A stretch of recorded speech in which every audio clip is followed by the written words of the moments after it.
Welcome to our New Hope mechanical channel. Friends, நம்ம என்ன கற்றுக்குறோமோ அதை மற்றவங்க தெரிஞ்சுக்கிறதுக்காக இங்கே ஷேர் பண்ணுறது வழக்கம். ஸோ அந்த வகையில் இன்னைக்கு லிஃப்டிங் எக்யூப்மெண்ட்டில் ரொம்ப முக்கியமானது வெப்ஸ்லிங். நம்ம எல்லா கம்பெனிகள்லையும் பார்த்துருப்போம். இண்டஸ்ட்ரீஸில் நம்ம அதிகமாக யூஸ் பண்ணுறது லிஃப்டிங்காக இந்த வெப்ஸ்லிங் தான். செயின் ஸ்லிங், ரோப் ஸ்லிங், அந்த மாதிரி நிறைய ஸ்லிங்ஸ் இருக்குது. ஸோ வெப்ஸ்லிங்ஸ் வந்து எல்லா பர்பஸ்க்கும் சூட்டபிள் ஆகும். ஸோ அதிகமாக நம்ம அதை யூஸ் பண்ணுறோம். அதை பற்றின பேசிக் நாலேஜ் வந்து நம்ம டெக்னீஷியன்ஸுக்கு தேவை. பட் கம்பெனி வந்து ட்ரைனிங் கொடுக்கும். ஸோ இருந்தாலும் ட்ரைனிங் போயிட்டு வந்த அப்புறம் கூட நிறைய பேர் இந்த ரிக்கிங் ஃபெசிலிட்டியில் பேசிக் நாலேஜ் இருக்காது. என்னன்னா இப்போ ரிக்கர் ஸ்பெஷலிஸ்ட்டாக இருக்கிறவங்களுக்கு இதோட அவங்க ப்ரொஃபஷனல் இதுங்கிறதுனால பேசிக் நாலேஜ் அவங்க ஒரு ப்ரொஃபஷனலாக அவங்களுக்கு எல்லாமே தெரியும். பட் ஒரு மெக்கானிக்கல் டெக்னீஷியன், இல்லைன்னா எலக்ட்ரிக்கல் டெக்னீஷியன், இல்லை இன்ஸ்ட்ருமெண்ட், இல்லை டிரைவர், ஒரு ஆப்ரேட்டர், இப்படி நம்ம ஜாப்புக்கு வரவங்களுக்கு வந்து இதோட பேசிக் நாலேஜ் பெரிய அளவில் இருக்காது. ஸோ அதை பற்றி தெரிஞ்சதுக்காக சிம்பிளாக சம் ஸ்லைட்ஸ் இதில் ப்ளே பண்ணி அதோட டீட்டெயில்ஸ் வந்து கொடுத்துருக்கு. ஸோ வீடியோ ஸ்கிப் பண்ணாமல் பார்த்தீங்கன்னா ஸோ பேசிக் திங்ஸ் வந்து ஈஸியாக நம்மளால் கற்றுக்க முடியும். ஸோ ஃபர்ஸ்ட் வெப்ஸ்லிங்ல வந்து ஒரு 8 டைப் இதுல இருக்கு பாருங்க. இது ஒரு ஸ்டாண்டர்ட் கலர். இந்த violet, green, yellow, grey, red, orange, brown, blue, இதெல்லாம் வந்து ஸ்டாண்டர்ட் கலர். இந்த கலர்ஸ்ல தான் இந்த வெப்ஸ்லிங் இன்டர்நேஷ்னலா எல்லா இடமும் இருக்கும். ஸோ நீங்கள் வந்து ஒரு டன் ஸ்லிங்கு நம்ம ஊரில் ப்ளூ கலரும், கத்தாரில் வயலட் கலரும், இனி சிங்கப்பூரில் ஆரஞ்சு கலரும் அந்த மாதிரி இருக்காது. இது ஒரு ஸ்டாண்டர்டு. ஸோ எங்கே போனாலும் வெப்ஸ்லிங்கோட ஸ்டாண்டர்ட் கலர்ஸை தெரிஞ்சு வச்சுக்கோங்க.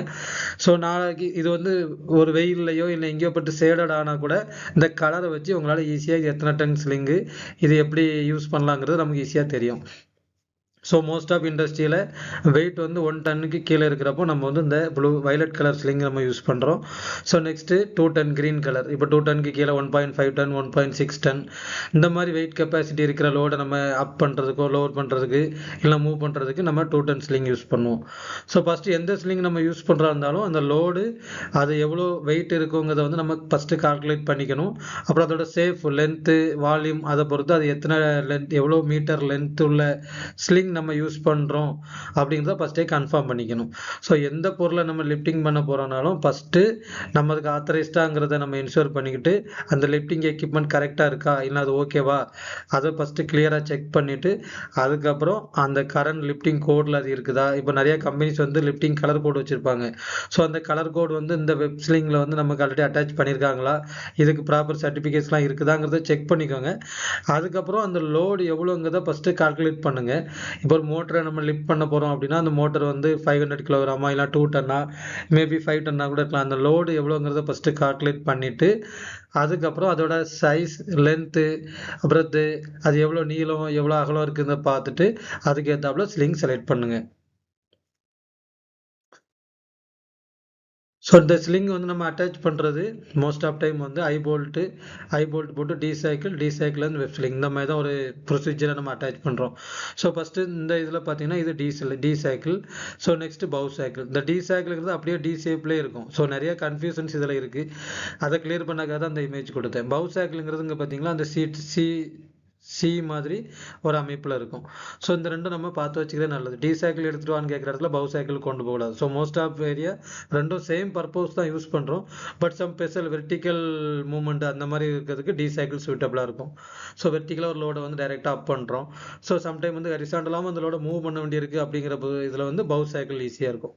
ஸோ நீங்கள் இந்த சூட்டபிளாக லோடை தெரிஞ்சு வச்சுக்கிட்டு இந்த ரெண்டையும் யூஸ் பண்ணுங்கள். இமேஜில் பார்க்குறது ஃபஸ்ட் இருக்கிறது டி சைக்கிள், செகண்ட் இருக்கிறது பவு சைக்கிள். அப்புறம் நம்ம எப்படி இந்த வெப்ஸ்லிங்கை யூஸ் பண்ணுறோங்கிற ஒரு பொசிஷன் கொடுத்துருக்கேன் பாருங்கள். இந்த பிளேட்டை வந்து அவங்க லிஃப்ட் பண்ணணும். நமக்கு லிஃப்ட் பண்ணுறப்போ இந்த ஏரியாவில் வந்து இந்த மவுஸ் மூவ் ஆகிற இடத்துல பார்த்தீங்கன்னா இந்த ஏரியாவில் வந்து ஷார்ப் எட்ஜ் இருக்கிற மாதிரி அந்த எட்ஜஸ் இருக்குது பார்த்தீங்களா. இது வந்து ஈஸியாக நம்ம ஸ்லிங்கோட, இந்த ஸ்லிங் வந்து பாலிஸ்டரில் தான் பண்ணியிருப்பாங்க. பாலிஸ்டர், நைலான் இந்த மாதிரி மெட்டீரியலில். ஸோ இந்த அவுட்டர் சர்ஃபேஸை வந்து டேமேஜ் பண்ணிடும். அதனால நம்ம வந்து இந்த ரெட் கலர் பார்த்தீங்களா ஒரு ஸ்லீவ் யூஸ் பண்ணியிருக்கோம். பிளாஸ்டிக் ஸ்லீவாக இருக்கலாம், ரப்பர் ஸ்லீவாக இருக்கலாம். இது வந்து இந்த ஷார்ப் எட்ஜில் இருந்து இந்த வெப் ஸ்லிங்கை வந்து நமக்கு சேஃபாக யூஸ் பண்ணுறதுக்கு ஹெல்ப்ஃபுல்லாக இருக்கும். கட் எதுவும் ஆகாமல் இருக்கிறதுக்கு சேஃபாக இருக்கும் அது. ஸோ இது பவு சைக்கிள் எப்படி போட்டிருக்குன்னு பார்த்தீங்கன்னா இந்த ஸ்லிங்கோட ஐ ஏரியாவில், அதாவது ஓப்பன் ஏரியாவில் அந்த பவு சைக்கிளோட போல்ட் இருக்குது. அப்புறம் பவு சைக்கிளோட இந்த வைட் ஏரியா வந்து ஸ்லிங் பக்கம் வந்திருக்கு. ஸோ இந்த மாதிரி தான் நம்ம இந்த வெப் ஸ்லிங் யூஸ் பண்ணுறப்போ மோஸ்ட் ஆஃப் டைம் நமக்கு இண்டஸ்ட்ரியில் இப்படி தான் இருக்கும். ஸோ ஷார்ப் எட்ஜஸ் இருந்தால் கண்டிப்பாக பேக்கிங் சாஃப்ட் பேக்கிங்ஸ் யூஸ் பண்ணுங்கள். அது ஸ்லிங்காக டேமேஜ் ஆகிறது வந்து நமக்கு லாங் லைஃப் கொடுக்கும். பவ் சைக்கிள் டி சைக்கிள் இந்த மாதிரி பொசிஷனில் யூஸ் பண்ணுங்கள்.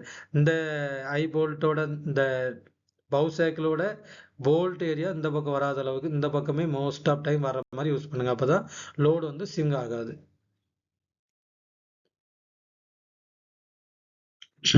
இந்த பொசிஷன் பாருங்க.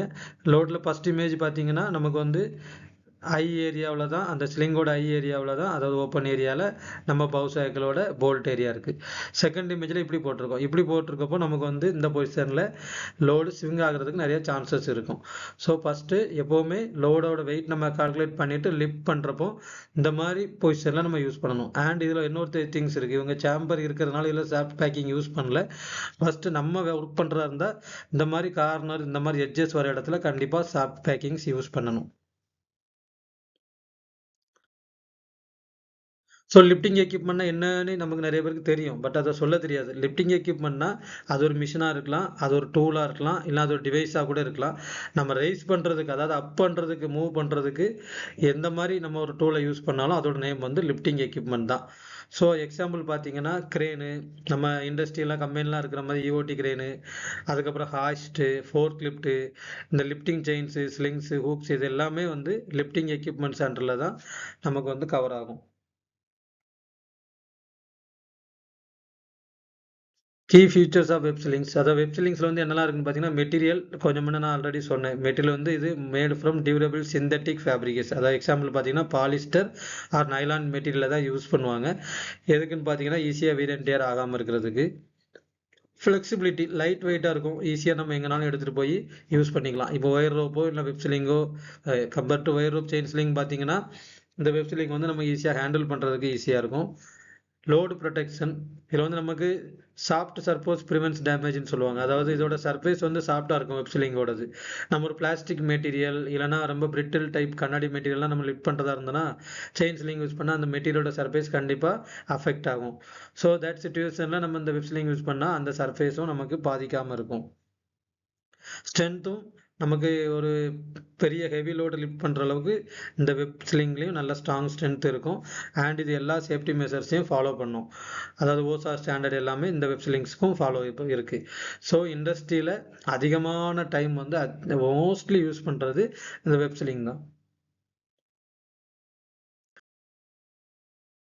அட்வான்டேஜ் பார்த்தீங்கன்னா ஆல்ரெடி சொன்ன மாதிரி லைட் வெயிட்டு, கரை எங்கேயும் பக்கத்தில் ஸ்க்ராட்ச் எதுவும் ஏற்படுத்தாது. அண்ட் வெயிட் ரேட்டு கம்மி. காஸ்ட் எஃபெக்டிவாக பார்க்குறப்போ மற்ற ஸ்லிங்ஸோட இதோட ரேட்டு கொஞ்சம் கம்மி.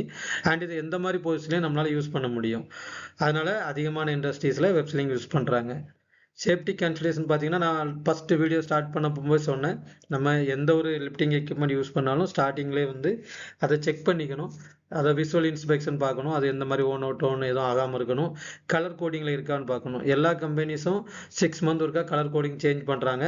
அதாவது 6 மந்த் ப்ரௌனில் இருந்ததுன்னா அடுத்த 6 மந்த் எல்லோ, அடுத்த 6 மந்த் ப்ளூ, இந்த மாதிரி கலர் கோடிங் வச்சுருக்காங்க. கரண்டாக அது தேர்ட் பார்ட்டி இன்ஸ்பெக்ஷன் போய் கலர் கோட் பண்ணியிருக்காங்களாங்கிறத நம்ம கிராஸ் செக் பண்ணிக்கணும். அடுத்து ஏதாவது டேமேஜஸ் இருக்கான்னு பார்க்கணும். டேமேஜ் இருந்தால் கண்டிப்பாக லிஃப்டிங் எக்யூப்மெண்ட் யூஸ் பண்ணக்கூடாது, அன்சேஃபாக இருக்கும். அண்ட் ஏதாவது ஷார்ப் எட்ஜஸ் இருந்ததுன்னா நம்ம அந்த இடத்துல சேவ் பண்ணுறதுக்கு ஏதாவது சாஃப்ட் பேக்கிங்ஸ் கொடுக்கணும்.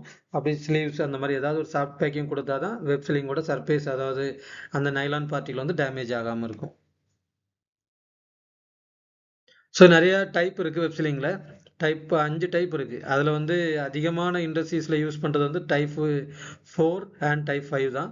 ஸோ இந்த ஃபஸ்ட்டு டைப் 1, டைப் 2, டைப் 3 வந்து இருக்குது. சில ஏரியாஸில் யூஸ் பண்ணுறாங்க. இந்தியாவில் அதிகமாக யூஸ் பண்ணுறாங்க. கல்ஃப் பக்கம்லாம் பார்த்தீங்கன்னா கம்மி. இப்போ இந்த triangular choker fitting, triangular fittings with both ends, இந்த ஸ்லைடை பாஸ் பண்ணிவிட்டு நீங்கள் ரீட் பண்ணி பார்த்துக்கோங்க. இல்லைனா வீடியோ ரொம்ப லென்த்தாக போங்கிறதுனால இதை நான் அப்படியே பாஸ் பண்ணுறேன். இதுக்கு அடுத்து வந்து இமேஜஸில் பார்க்குறப்போ உங்களுக்கு ஈஸியாக புரியும். ஸோ இந்த டைப் 4, டைப் 5 தான் ரொம்ப இம்பார்ட்டன்ட். இதுதான் அதில் மோஸ்ட் ஆஃப் இண்டஸ்ட்ரியில் யூஸ் பண்ணுறாங்க. ட்விஸ்டட் ஐ ஸ்லிங். இது நார்மலாக நம்ம வெப் ஸ்லிங் எடுத்துகிட்டு சொன்னோன்னே டைப் 4ல் உள்ள தான் எடுத்துகிட்டு வருவோம். ஆனால் அதோட நேம் நமக்கு தெரியாது. அதோட நேம் தெரிஞ்சுக்கோங்க, ட்விஸ்டட் ஐ ஸ்லிங். அதுக்கப்புறம் ரவுண்ட் ஸ்லிங்னு சொல்லுவோம், அதோட நேம் வந்து என்லெஸ் ஸ்லிங். டைப் 5 இந்த ரெண்டு தான் அதிகமாக நம்ம யூஸ் பண்ணுறோம்.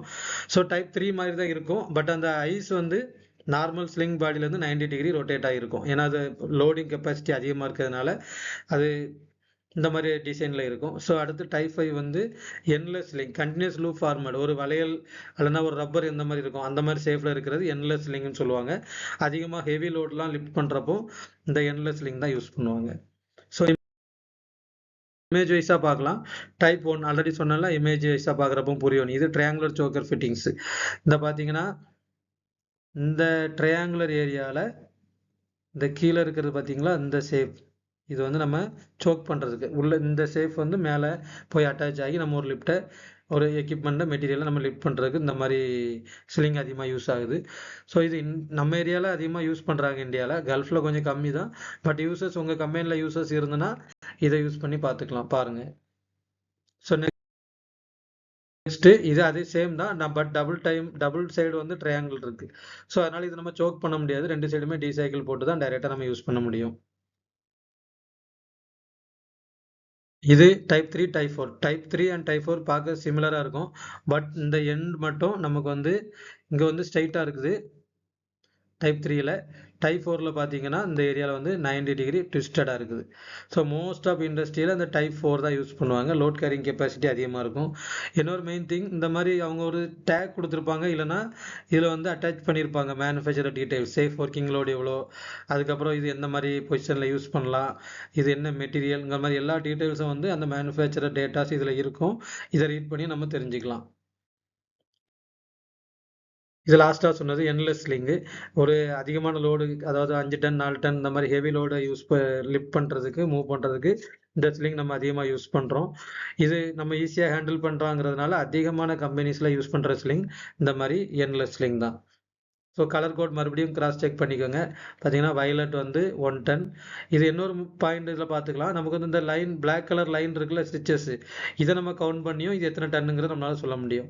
சரியா, இதே நீங்கள் கிராஸ் செக் பண்ணிக்கிட்டிங்கன்னா நமக்கு ஈஸியாக அண்டர்ஸ்டாண்ட் ஆகும். இதில் வந்து நமக்கு த்ரீ லைன் தெரியுது, கன்ஃபியூஷனாக உங்களுக்கு அப்படி தெரியுது ஃபோட்டோவில். பட் இது ஆக்சுவலாக ஸ்லிங்கில் வந்து 2 லைன்ஸ் தான் இருக்கும். 2 டன்னில் 2 லைன் இருக்கும், 3 டன்னில் 3 லைன் இந்த ஸ்டிச்சஸ் தான் இருக்கும். So thank you friends. நம்ம என்ன கற்றுக்கிட்டோம்னா வெப்ஸ்லிங்கோட பேசிக்ஸு, அதை லிஃப்டிங் எக்யூப்மெண்ட்டாக என்ன, எந்த ஒரு மெட்டீரியலும் நம்ம லிஃப்ட் பண்ணுறதுக்கு யூஸ் பண்ணுறதா இருந்தால் அது வந்து லிஃப்டிங் எக்யூப்மெண்ட் அண்டரில் தான் வரும். ஸோ அது எக்ஸாம்பிள் ஆல்ரெடி நான் சொல்லிட்டேன், கிரெயினாக இருக்கலாம், இல்லை செயின் பிளாக்காக இருக்கலாம், இல்லை web sling, chain sling, rope sling, D shackle, bow shackle, எதாக இருந்தாலும் நம்ம லிஃப்ட் பண்ணுறதுக்கு யூஸ் பண்ணுற எக்யூப்மெண்ட்டு லிஃப்டிங் எக்யூப்மெண்ட் பேசிக். அதுக்கடுத்து அதோட டைப் நம்ம பார்த்தோம், ஒரு 5 டைப் இருக்குது. அப்புறம் வெப்ஸ்லிங் வந்து எந்தெந்த ஸ்டாண்டர்ட் கலர்ஸில் இருக்கோங்கிறத பார்த்தோம். அதை எப்படி நம்ம யூஸ் பண்ணணுங்கிறத நான் சொன்னேன். அதுக்கடுத்து அதோட இமேஜஸ் நீங்கள் பார்த்தீங்க. ஸோ ஃபைனலாக அதோட அட்வான்டேஜஸ் பார்த்தோம், அண்ட் அதோட கீ ஃபியூச்சர்ஸ், அது எந்தெந்த மெட்டீரியல் செஞ்சுருப்பாங்க, அது எந்த ஸ்டாண்டர்ட்லாம் மீட் பண்ணுது, கலர் கோடிங் சிஸ்டம் எல்லாம் ஒரு பேசிக் அவுட்லைன் பார்த்தோம். ஸோ ஸ்டாண்டர்ட் கம்பெனியில் ஒருத்தங்க ஜாப்புக்கு போகிறாங்கிறப்போ இந்த டீட்டெயில்ஸ்லாம் தெரிஞ்சு வச்சுக்கிறது நல்லது. இன்னும் டீப்பாக தெரியணும், ஆல்ரெடி நம்ம ஒரு சில வீடியோஸ் போட்டிருக்கோம் லிஃப்டிங் எக்யூப்மெண்ட்டை பற்றியும், அந்த ரிக்கிங் அண்டு லிஃப்டிங் டெக்னிக்ஸை பற்றியும் சில வீடியோஸ் போட்டிருக்கோம், அதையும் பாருங்கள். வேறையும் சில யூடியூப் சேனலில் நிறைய டீட்டெயில் கொடுத்துருப்பாங்க, அதையும் பார்த்து கற்றுக்கிட்டு அதுக்கப்புறம் பேசிக்காக ஒரு ஜாப்புக்கு நீங்கள் போனீங்கன்னா இன்டர்வியூவில் நல்லா பெர்ஃபார்ம் பண்ண முடியும். அங்கே போயிட்டு ஜாப் நம்ம பெர்ஃபார்ம் பண்ண போகும்போது நமக்கு ரொம்ப ஈஸியாக இருக்கும். ஜாப் ஐடென்டிஃபை பண்ணி ஒரு மோட்டர் லிஃப்ட் பண்ணுறது இப்படி தான் அப்படிங்கிற பேசிக் நாலேஜ் நமக்கு வந்துடும். ஸோ தியரிட்டிக்கலாக நல்லா தெரிஞ்சுக்கிட்டு எல்லாரும் நல்ல ஜாபுக்கு போகணும். வாழ்த்துக்கள். Thank you friends.